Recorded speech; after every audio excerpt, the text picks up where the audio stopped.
Okay, in this video I'm going to talk about the Dirac's theorem about Hamiltonian graphs. So first let's recall the definitions. So we have here the definition that a cycle in a graph is called Hamiltonian. It is said to be Hamiltonian if it passes through all vertices of the graph, and then a graph itself is called Hamiltonian, or is said to be Hamiltonian if it contains at least one Hamiltonian cycle. So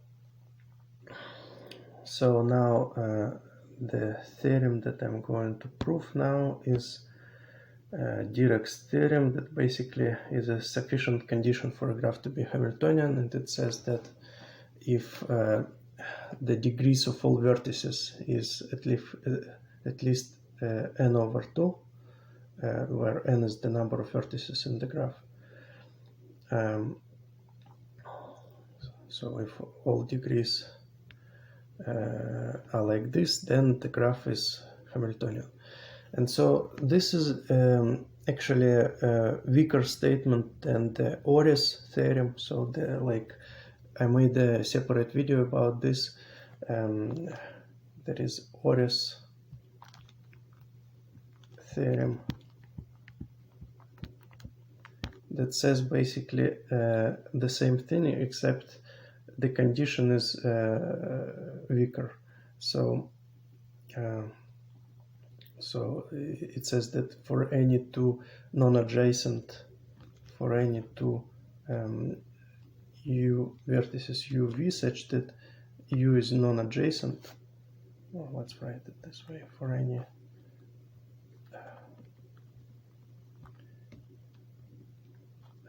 non-adjacent vertices U and V, if the degrees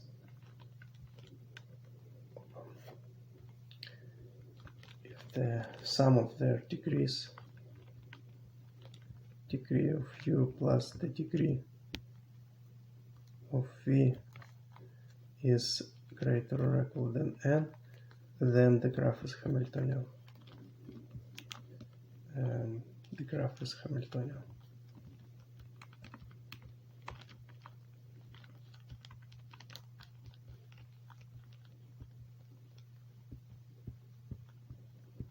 So basically this condition, and we see that the Dirac's theorem now immediately follows from Oris' theorem. So this is kind of one of the proofs, because Oris' theorem is a stronger statement. Because like if we have this, if the degree of every vertex is greater or equal than n over 2, then the sum of the degrees of any two vertices that are not adjacent, of course, would be greater or equal than n over 2 plus n over 2, which is, let's write it this way. So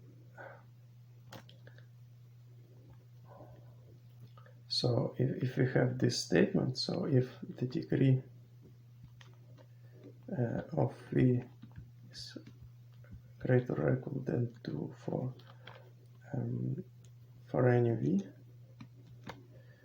then it follows that the degree of U plus the degree of V would be greater or equal than n over 2 plus n over 2, which is n. Right? So this condition would hold, and then by Oris' theorem, the graph would be Hamiltonian. So the Dirac's theorem immediately follows from the Oris' theorem. And this can be considered as one of the proofs, but it's interesting to prove it independently, this weaker statement independently. So let's remove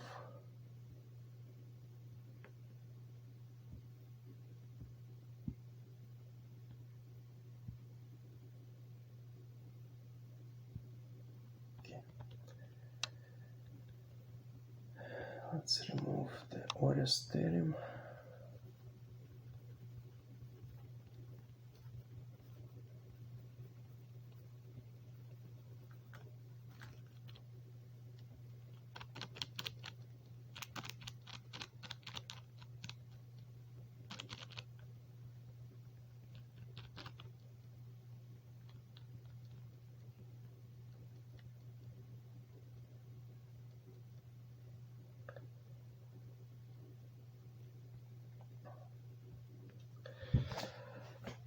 Okay, so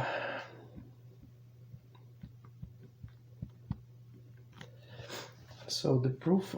So let's so take the longest path in the graph. So take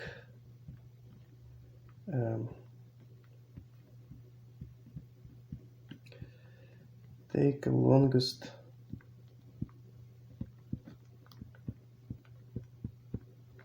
path in the graph. So let's say that we take the path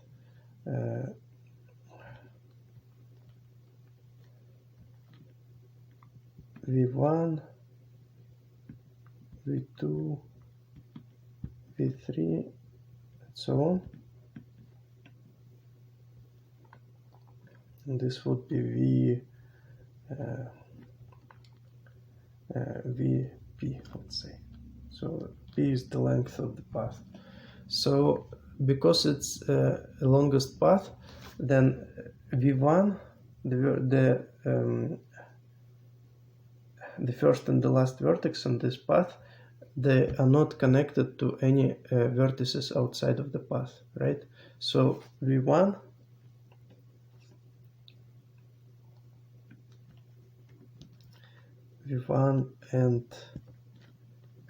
and vp are adjacent only to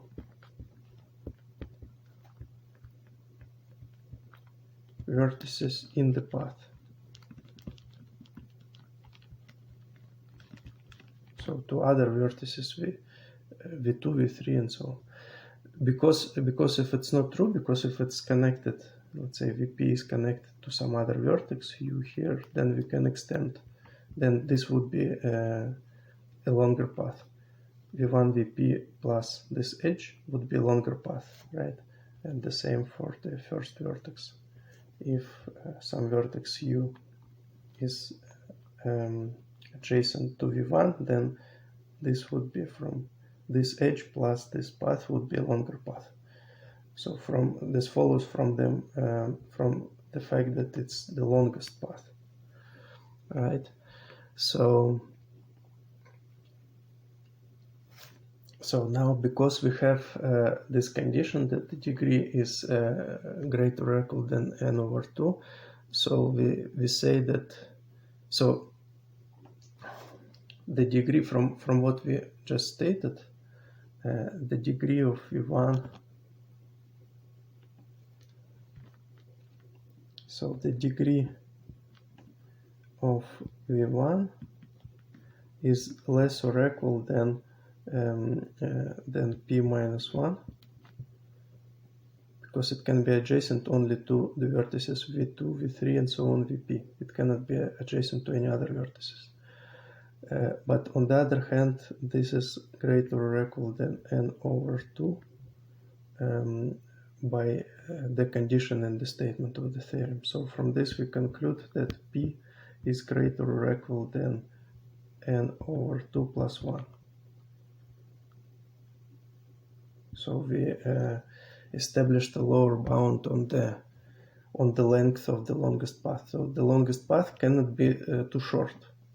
It must contain at least half of the vertex, half plus 1 of the vertices in the whole graph. Okay, so now let's consider. Let's prove. So now we consider such pairs of vertices on the path.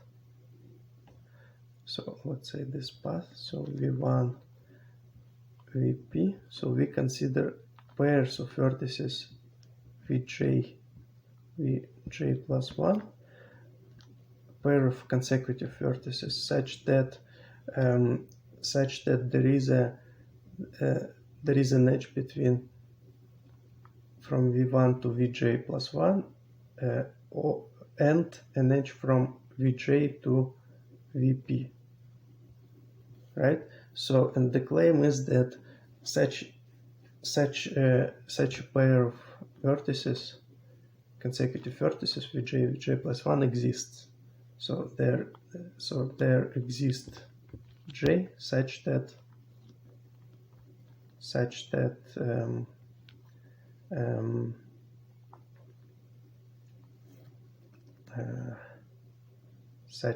V1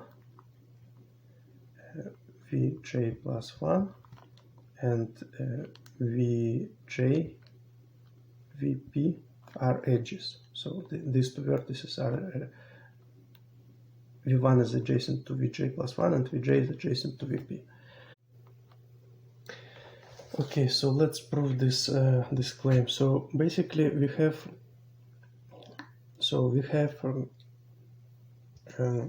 degree. So let's write. We have degree of V1 vertices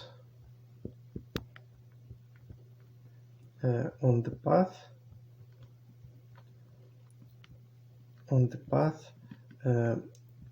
adjacent to V1, right? Adjacent to V1, and because this degree is greater or equal than n over 2, so we have this path Vp V1, and we have at least n over 2 vertices that are adjacent to V1, right? So for each of these vertex, we now consider the previous vertex on the path. So for each, so let's say if this is Vj, we consider the Vj minus 1, right? And so if, or rather, to be consistent with the how j is used here, so we denote this as j plus 1.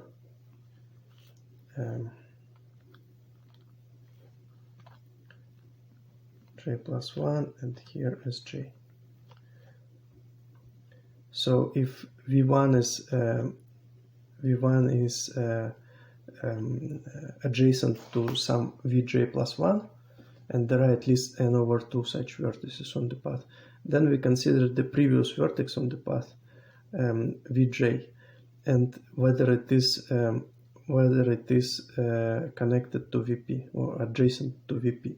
So if at least for one of them it is adjacent, then we are done. And the statement, the statement that we want to prove, this intermediate claim, not the whole theorem, but this claim that we are now proving, it would be proved. So therefore, we must assume that for all degree of V1 vertices, for all this number of indices j, Vj is not adjacent to Vp. So we assume that Vj is not adjacent to Vp. But if so, then the degree of Vp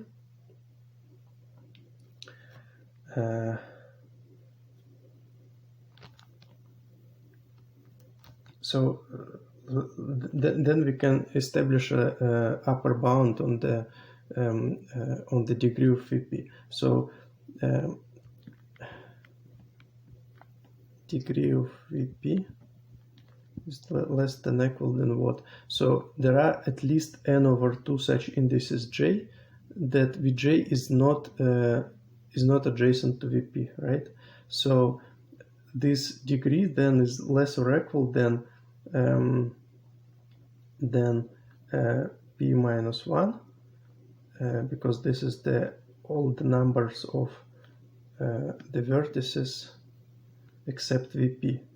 So here is Vp minus 1, right? So because Vp is not adjacent to itself, obviously. So in total there are p minus 1 vertices on the path except Vp. So p minus 1, this is all the vertices to which it in theory can be adjacent. And at least n over 2 of them are not adjacent. Therefore, this is the lower bound on the degree of VP. So, previously we established that P, here P is greater or equal than n over 2 plus 1, right? So we can use it here.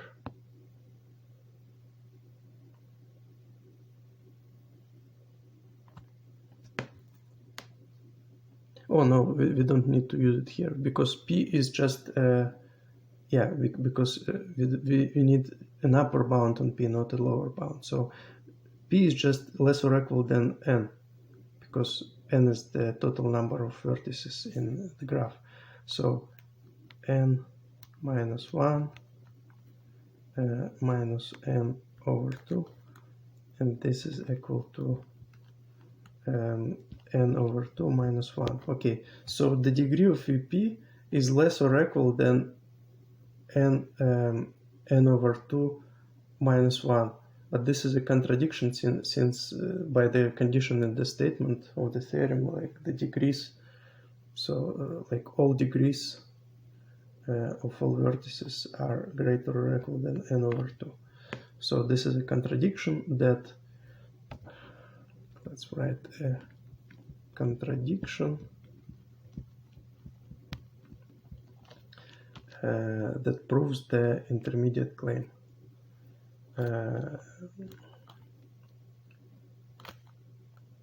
Proves this claim that there is such J that both V1 is adjacent to Vj plus 1 and Vj is adjacent to Vp.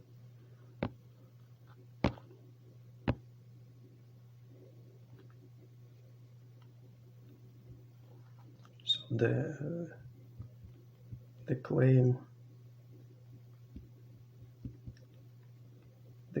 is proven. Okay, so now let's take this. So again, we have this path from V1 to Vp, and we found, we proved that there exists such J that Vj plus 1 is adjacent to V1 and Vj is adjacent to Vp. So this and this are both edges. Then we can take, then we notice that there is a cycle on the the vertices of this path. So basically the cycle is this,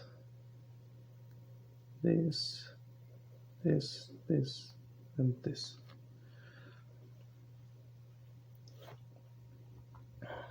So from this it follows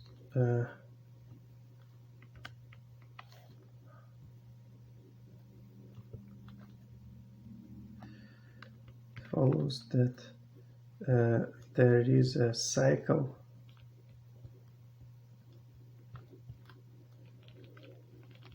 of length p, not just path of length p, but a cycle of length p. So now basically we proved that this cycle is the cycle contains all the vertices in the graph. So let's say that there is a vertex u that is not contained in the cycle and in the path, so some outside vertex. Then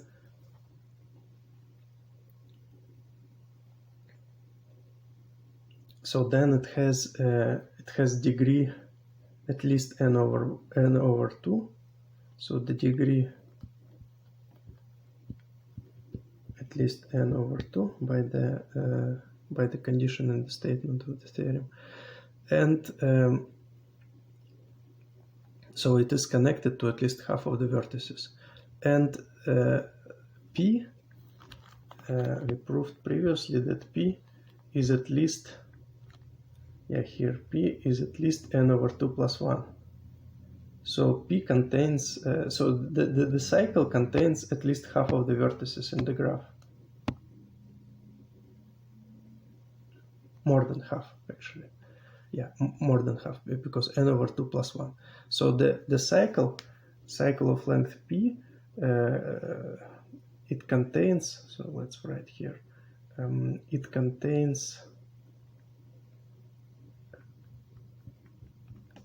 it contains over half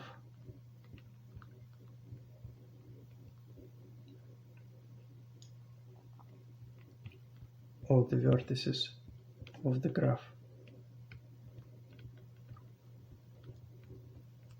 Cycle that contains over half of the vertices of the graph, and if we have a vertex v that is adjacent to at least half of the vertices of the graph, right, the outside vertex, then it must be adjacent to at least one of the, so it follows from this that u is adjacent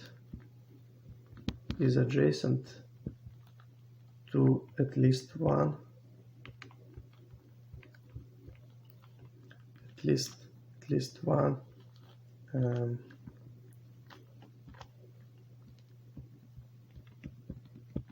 vertex in the cycle. Again, because it is adjacent to half of the vertices of the graph, and the cycle contains more than half of the vertices of the graph. So if it was not adjacent to any vertices of the graph, then its degree would be less than n over 2. So it is adjacent to at least some of the vertex in the cycle. So let's say that it is adjacent to this vertex. All right, but then we consider a path from, so let's denote this vertex as u prime, u prime.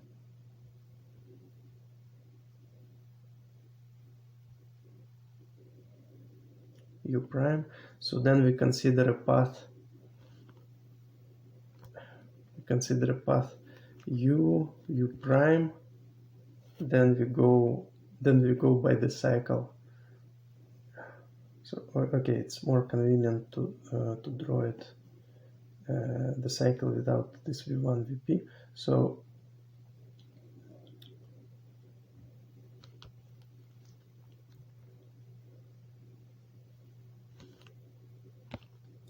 let's draw this here. So we have a cycle of length p, and we have this vertex u that is adjacent to some vertex u prime in the cycle. So we go from u to u prime, and then we go over the cycle up to the previous vertex here. So this would be a path, right? This one. This would be a path. This would be a path of length p plus 1, right? So we have one edge here, and then p edges here on the cycle.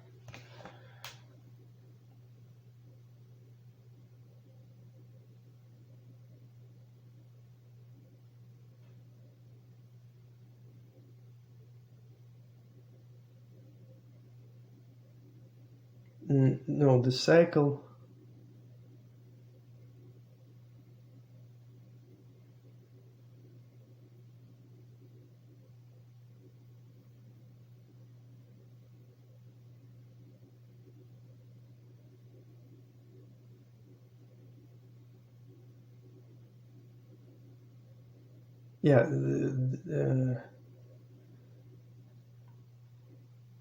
p, because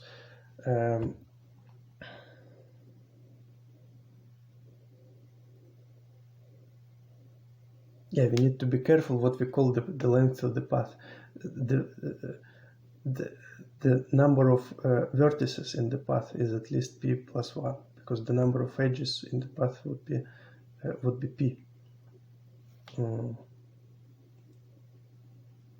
So path of length p, assuming that by the length we mean the number of vertices in the path.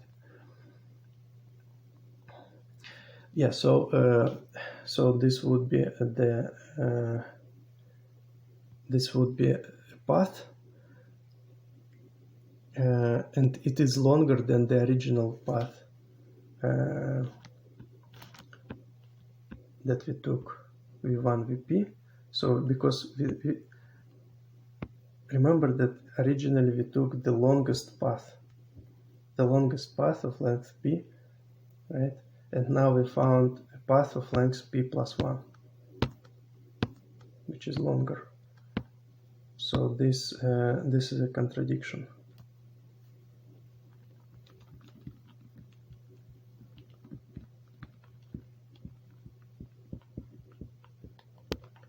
This is a contradiction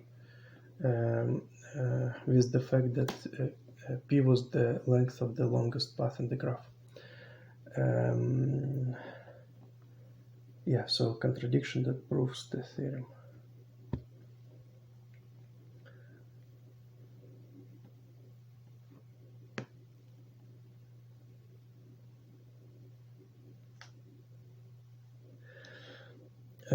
Yeah, and also I want to mention that when I was preparing for this video, like I found a proof on the internet of there is a website, it's called ProofWiki, and the proof there is basically incorrect of this theorem. So like because it uses the connectedness of the graph. So this last part of the proof, it uses the fact that the graph is connected, and therefore so this statement that U is adjacent to at least one vertex of the cycle, this is proved using the connectedness of the graph. And the thing is that we don't know if the graph is connected. So the connectedness of the graph is not in the condition of the theorem. So in the theorem statement, we don't know if the graph is connected. It's not only for connected graphs. It is, of course, in the conclusion. So if the graph has a Hamiltonian cycle, then it is connected. So we conclude that it is connected, but we cannot assume that it is connected.